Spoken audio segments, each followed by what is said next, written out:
We are currently in the throes of what could best be described as a boomer shooter renaissance. For a while it looked like their fast-paced gameplay and arena-like levels had been completely abandoned in favor of more accessible, mass-appealing, and linear story-based shooters. A type of game that was launched into transcendent popularity by the Half-Life, Halo, and especially Call of Duty franchises, which isn't necessarily a bad thing considering the shift gifted us with some of the finest video games ever made. Even the franchises that set the framework for these titles tried to join in on the craze, with mixed results. It seemed like that old style of FPS gameplay that focused on exploration, high-speed movement, and fast-paced combat was going to be lost to the mists of time. But then, in the 2010s, things started to change. Call of Duty started releasing titles that were increasingly focused on movement and had much faster gameplay, which everyone hated for some reason, even though those games were fun as fuck. The co-founders of Infinity Ward and the creators of the Call of Duty series as a whole left and formed Respawn, which subsequently dropped Titanfall. A wickedly fast-paced and exciting game that was my personal big introduction to FPS games as a whole. But none of these things could compare to the thunderous return of the guys that gave us this genre to begin with,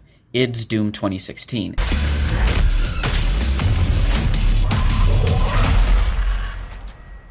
It had the fast gameplay, the maze-like levels, the badass soundtrack, the not giving two shits about its story. It was the old formula but refined for the modern age. And here we are now in the aforementioned boomer shooter renaissance. We've got a sequel to Titanfall. We got a reboot of the Wolfenstein series. We got id making their last game totally obsolete with Doom Eternal, which is one of the best shooters I have ever played. We've got people making memes about fucking Duke Nukem. And we've got New Blood Interactive, which is basically just a company entirely founded on publishing homages to Quake. And it's one of these games I'm going to be talking about today, an incredibly impressive early access indie title that has the potential to be one of the greatest video games ever made. That's right, I'm talking about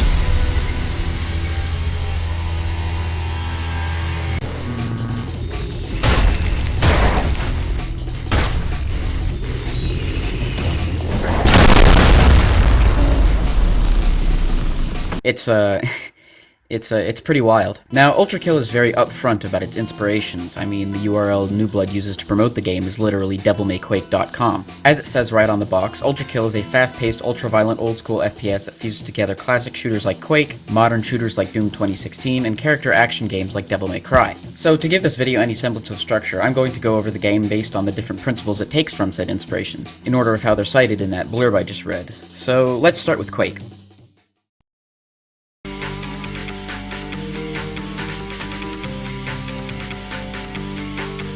Quake was a very influential game. If Doom was the birth of the FPS genre, then Quake was it flowering into a mature, fully grown man with hair on his balls. If it wasn't for Quake, we wouldn't have Call of Duty, we wouldn't have Valve's entire catalog, we wouldn't even have some of id's later games. And those are just mods of the original Quake engine, not to mention all the games that are inspired by Quake, without directly using its source code. It truly is one of the most important games of all time. The thing is, I've never played Quake, please forgive me for my heresy, so I can't accurately say to what extent ULTRAKILL borrows from it. But from what I do know of it, as well as my experience playing Doom, which I understand is relatively similar in structure, I can gather that ULTRAKILL's overall design and feel is inspired by Quake and games like it. Aside from the obvious visual similarities, the gameplay is fast-paced and aggressive, most of the combat takes place in big vertical arenas with nowhere to hide but plenty of places to run. There are secrets littered around the level that give otherwise linear sequences of fights a sense of exploration. The story is delivered very minimally and pretty much never disrupts gameplay. The game is split up into several acts, each with a handful of levels. There's a big emphasis on movement and offensive play, and so on and so forth. Quake's DNA is present all throughout ULTRAKILL. It's the most foundational aspect of the game's design, so it's sort of difficult to name specific examples of how that DNA shines through. It's kinda hard to describe, it just has that old school shooter feel to it, you know? That cut-to-the-chase, gameplay-first design mentality that made those games so timeless to the point that they're still fun to play to this day. The spirit of Quake is what gives ULTRAKILL its center, but it's the things it does with more modern concepts that fully elevate it to the next level. I feel like Quake's influence on ULTRAKILL is probably the most self-explanatory of the three games. It's mostly just the framework to support everything else, so let's move on. While ULTRAKILL traces a lot of its fundamental design back to old-school shooters like Quake, it's not entirely stuck in the past.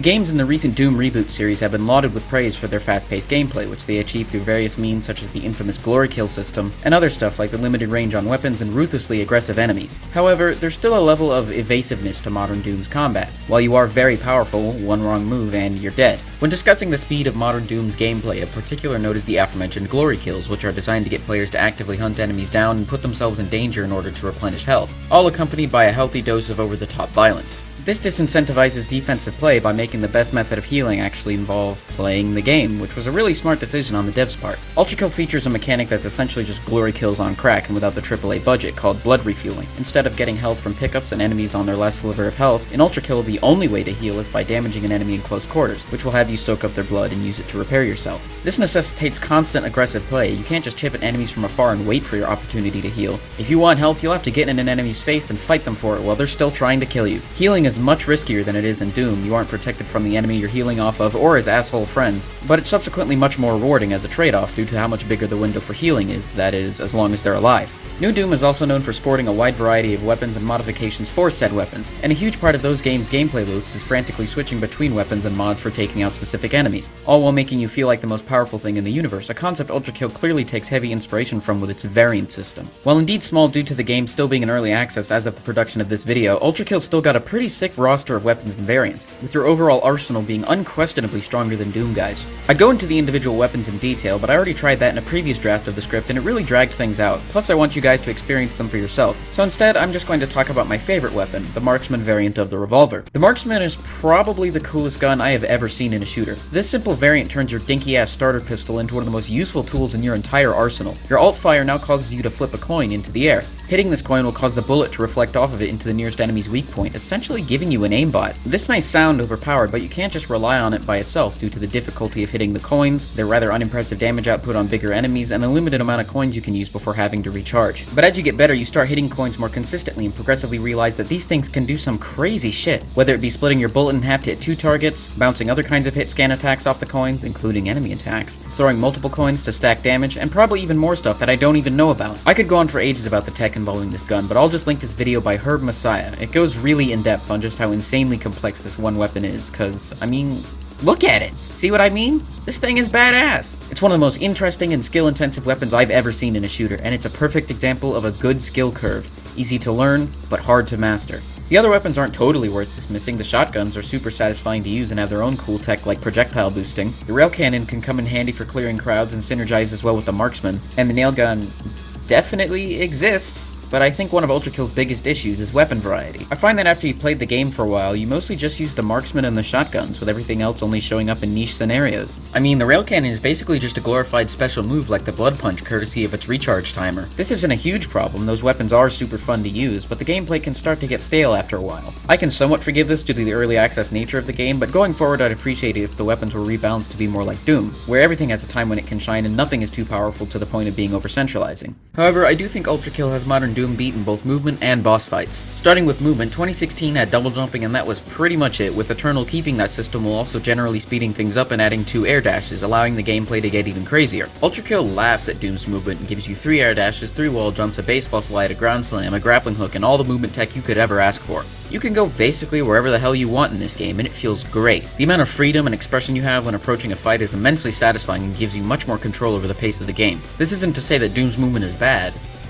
ULTRAKILL's is just better. As for boss fights, it's a total blowout in ULTRAKILL's favor. Most of Doom's boss fights were just kind of frustrating, often featuring unforgiving parry windows and limited fodder demons to heal from. They weren't unbearably difficult or anything, just not very fun when compared to the main gameplay loop of slaying demons. The pacing just slows to a crawl. ULTRAKILL's bosses by comparison are much more open in how they can be approached, largely because of the blood refueling mechanic, and they still put up a decent challenge without being frustrating or tedious due to just how relentless and fast they are. Unlike in Doom, the bosses are pretty much always receptive to taking damage and are always attacking you, meaning the only waiting you'll be doing is looking for a time to strike without getting turned inside out, so the action is non-stop. And there are still some absolute bastards in this game. Like, you'll have to get dropkicked halfway to Sunday countless times before finally taking Minos Prime down, and when you do, it's like conquering a fucking mountain. However, arguably the best thing about the boss fights is the sheer spectacle of them all. Whether it be sliding down a massive pyramid with an evil version of yourself, dodging punches from a kaiju-sized corpse, or beholding the power of an angel.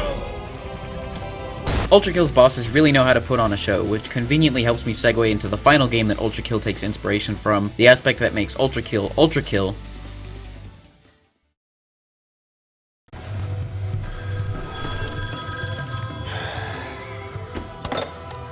Devil may cry. You insignificant fuck! This is not over!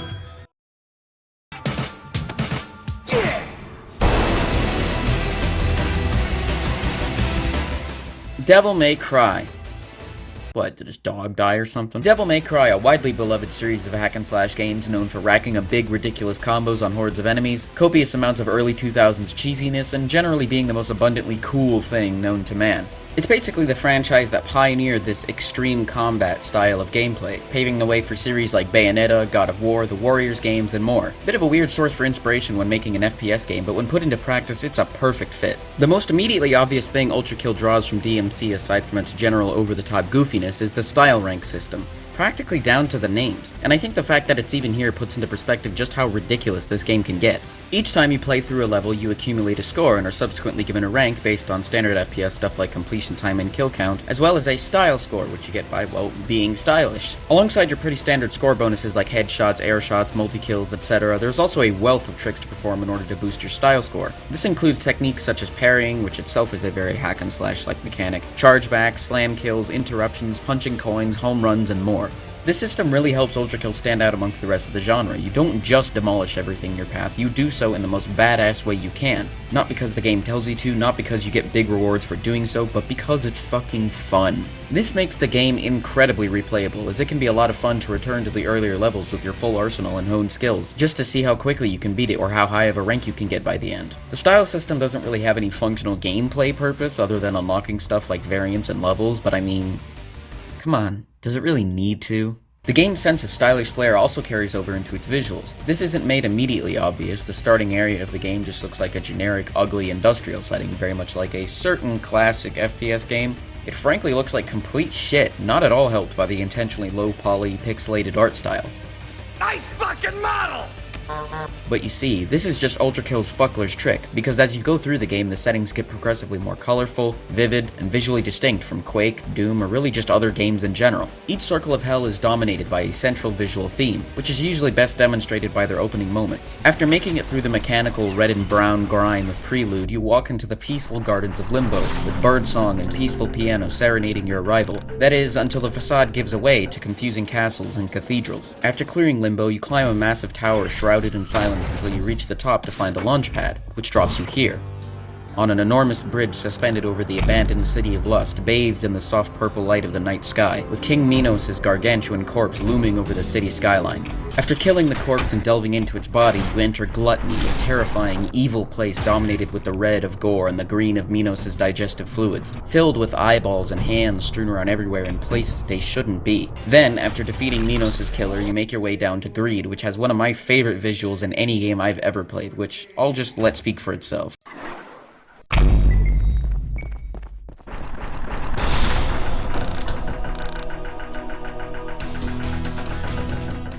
Just incredible.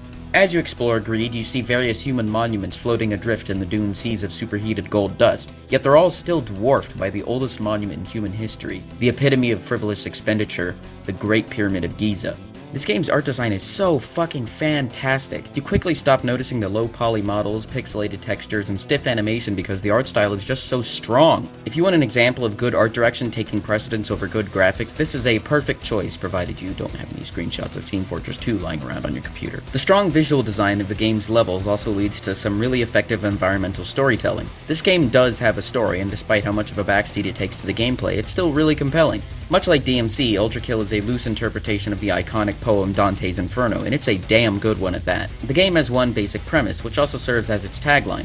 Mankind is dead, hell is full, and blood is fuel, which is basically all you need to know. This is V1's motivation to venture into hell and kill as many of the damned as possible in order to stay alive, seeing as the blood supply up top has gone away. While you're on this quest, you can choose to learn more about the game's world building by reading the data logs about the enemies or occasional diary entries found around the levels. The game knows that the player would rather be shooting demons than reading exposition, which is why almost all of it can be completely skipped over. It isn't forced on you. You have to actively go out of your way to find this information. However, it still rewards players who do want to learn more about these vivid settings and locations with one of the most fascinating interpretations of the Christian afterlife I've ever seen. A story of angelic oppressors and sympathetic sinners that has some genuinely thought-provoking things to say about religion and the concept of sin. It's insane, you get this amazing masterpiece of a fast FPS game, but unlike its compatriots, it actually tries to tell a compelling story, and it succeeds. If you end up playing this game for yourself, which you should, I highly recommend reading the log entries on the enemies or taking a trip to the ULTRAKILL wiki. It's some really interesting stuff. As said earlier, DMC's influence is a huge part of what makes this game so unique.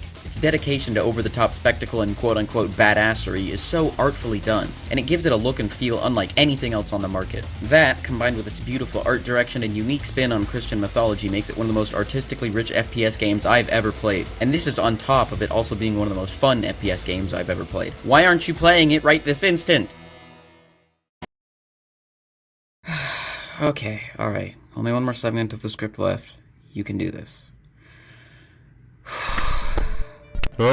Alright, so that's pretty much it for the whole 3 games segment. Now I just want to talk about a few things that didn't really fit into any of those categories. Consider this a sort of loose ends segment.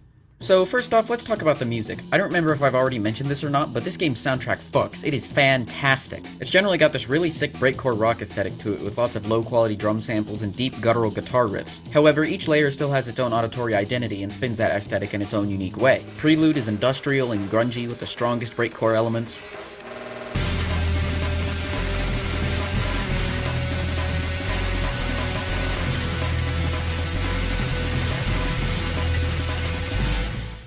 Limbo goes all over the place, but generally focuses on classical instruments like piano and harpsichord.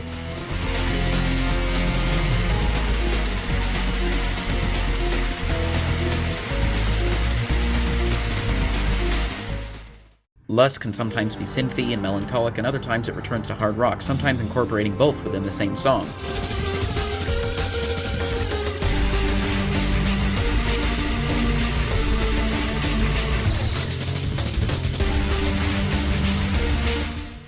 Gluttony features a ton of piano and breakcore.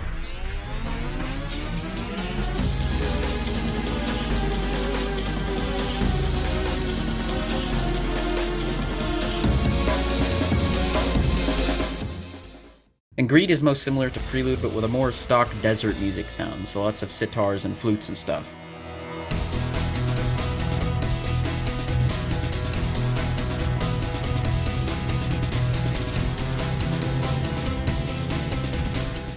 It all sounds incredible and sets the mood for each layer perfectly. The bosses also have some absolutely killer battle themes, often making really creative use of leitmotifs. Cerberus' theme is similar to the game's opening.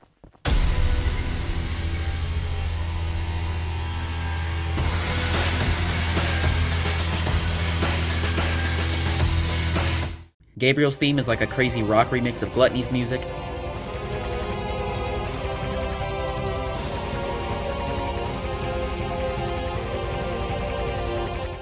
Minos Prime's theme has a bit where it uses a melody from 2-2's music.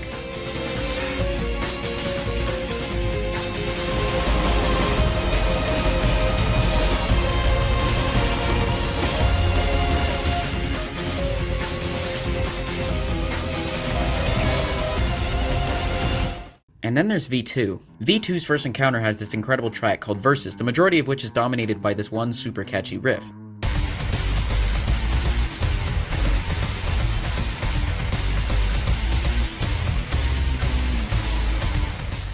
After you beat V2, instead of dying, it runs away, meaning it's still out there somewhere. So when you make it to Greed's final level and ascend the Great Pyramid, you hear this quiet bass tab in the background.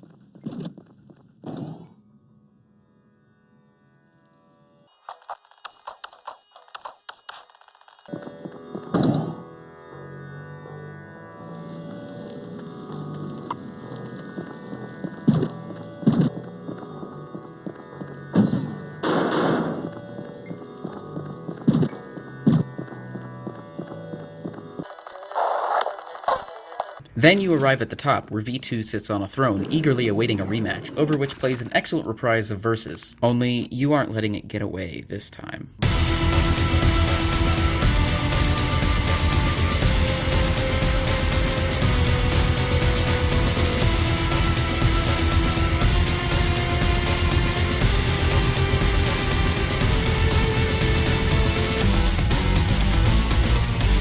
The soundtrack isn't just danceable boner jams, though. There are a few ambient tracks for the similarly few periods of downtime that can range anywhere from peaceful and beautiful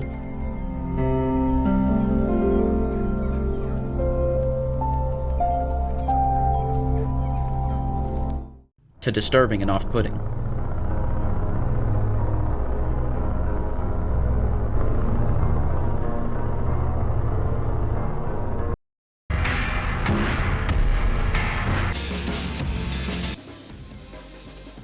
And these songs are just as competently made as the combat tracks. It's honestly incredible that a soundtrack can be so varied and just plain good even though it's being produced by one, count him, one person. Alright, second loose end, the voice acting. There ain't much of it, but what we do have is pretty damn good. The final boss of Act 1, Gabriel, is played by Gianni Matrigrano, who you may or may not have heard of, but he's gained a bit of internet fame recently for his excellent vocal performances reading over memes and doing impressions of all sorts of characters like Duke Nukem or the Joker. He's an incredibly talented voice actor, and that carries over into his portrayal of Gabriel as this butthurt, bootlicking piss baby who thinks very highly of himself.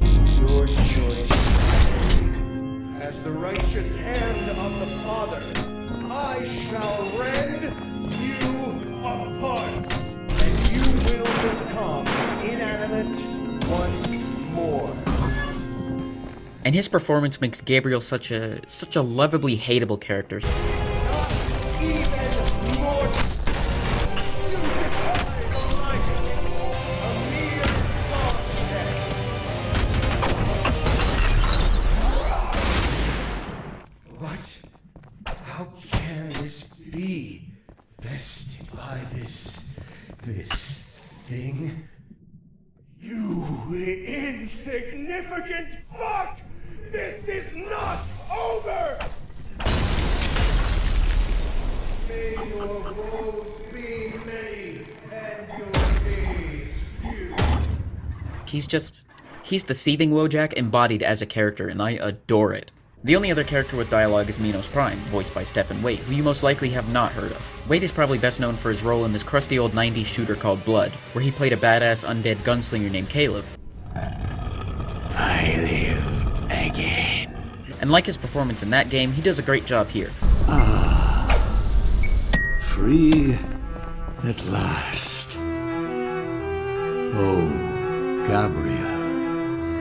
Now dawns thy reckoning, and thy gore shall glisten before the temples of man. And thy punishment is death. I don't really have as much to say about him as I did Gabriel. He just does a really good job saying the words die and judgment. Okay, third thing on the menu, the Cybergrind. Now, I didn't really know about this until recently, but apparently this game just has an arcade mode, and it kicks ass.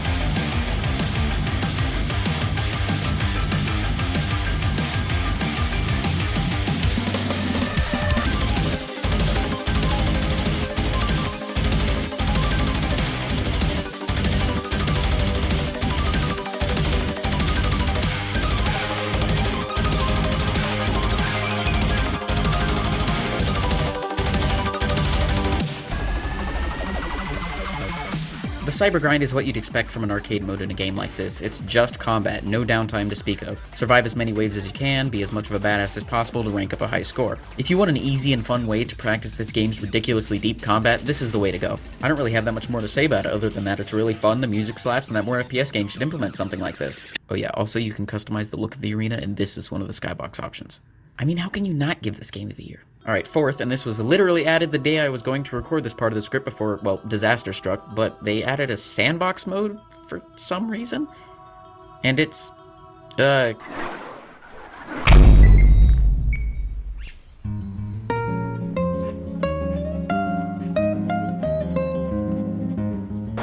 is where the fun begins.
I guess. Can't say I've seen that included in part of an FPS game before, so, points for uniqueness? Finally.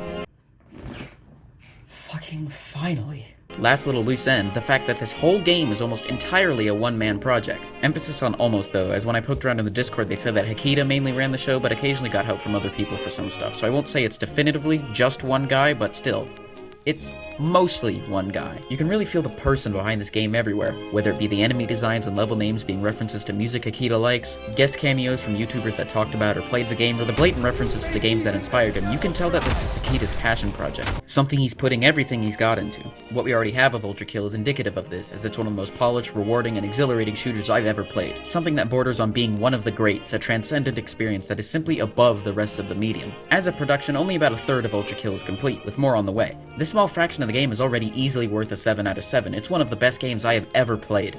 I might even go so far as to call it a true masterpiece, which is not a word I like to use lightly. This is why I opened the video saying that ULTRAKILL has the potential to be one of the greatest games ever made. Because if this small part of it is already this fantastic, then we can only imagine how good the final product will be. But until then, I'll be here, perfecting my ricochets and grinding towards P-ranking Minos Prime, playing this wonderful, beautiful game, and waiting for perfection. I've been treese, and this has been ULTRAKILL. Go play it.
Hey everyone, it's me, Treese, just kind of doing another one of those post-video rambles, kind of like the one at the end of the Everhood video, if you remember, the one that went on for like a really, really long time. Thank you for watching.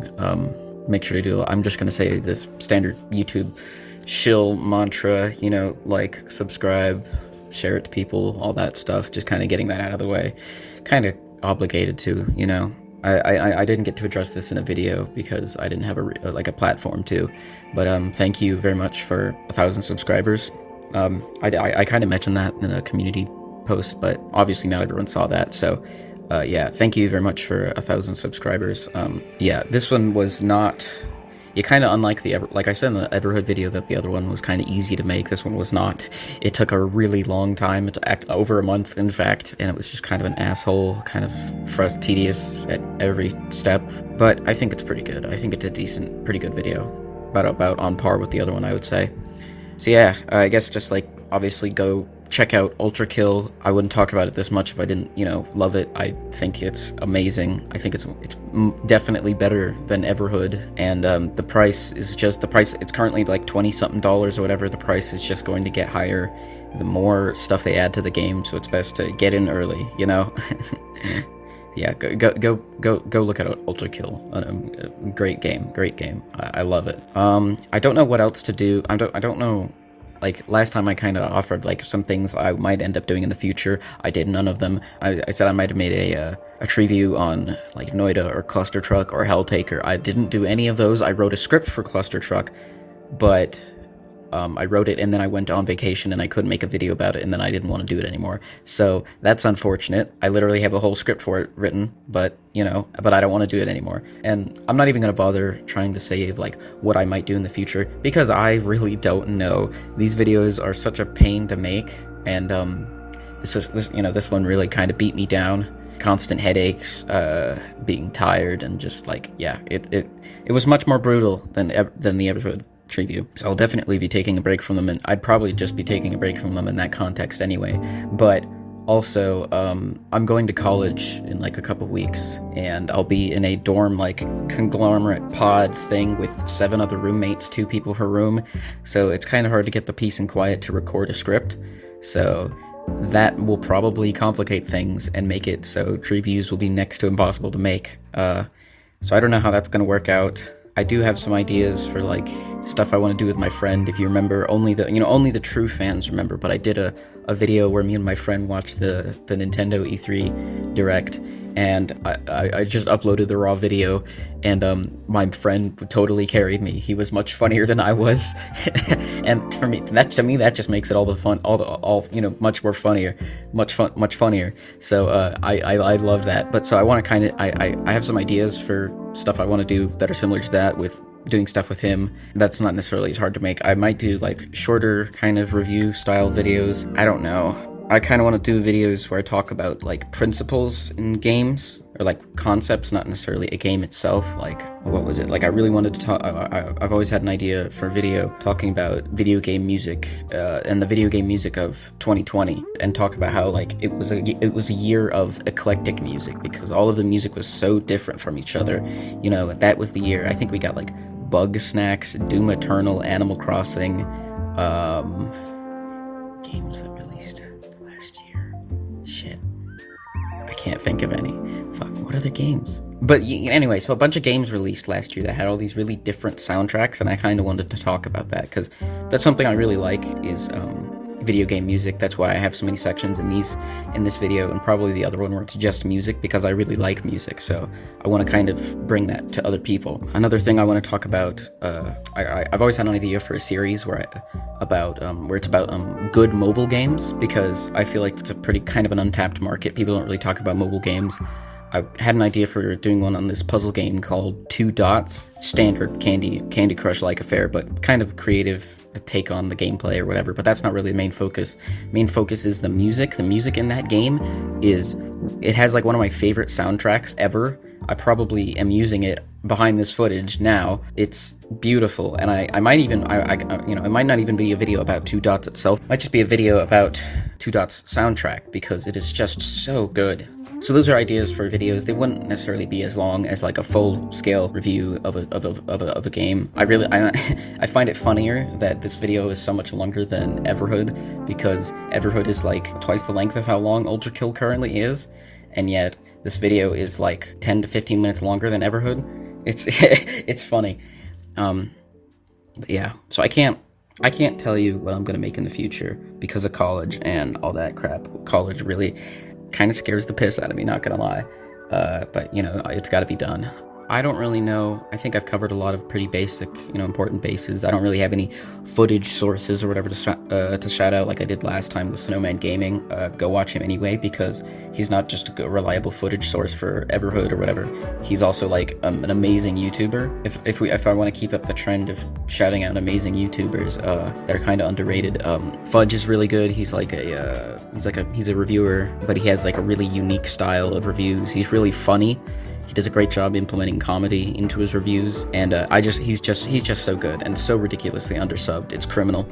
But yeah, I can't really think of anything else, man. I've talked a lot. I've talked for like 7 minutes. So yeah, I can't think of anything else to talk about. I think that's pretty much, I've said my piece. Oh man, this one sucked. It was a trial. All right, I'm not gonna take up any more of your time.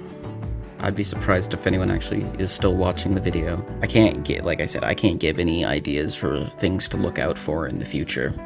So, I mean, I don't know. But I'm not going to worry about that at the moment. I'm going to worry about the fact that it's hot in here. Oh my god. So yeah, again, thank you for watching. Like, subscribe, nonsense. I've got socials, Twitter, Newgrounds.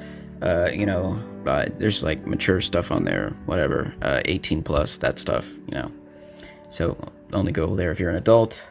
Let's see, I'm going through the imaginary list on my hand. I don't have anything on my hand. Yeah, I think that's it. I've said my piece. I guess thank you for watching. Go buy ULTRAKILL. It's really, really good. And I guess see ya.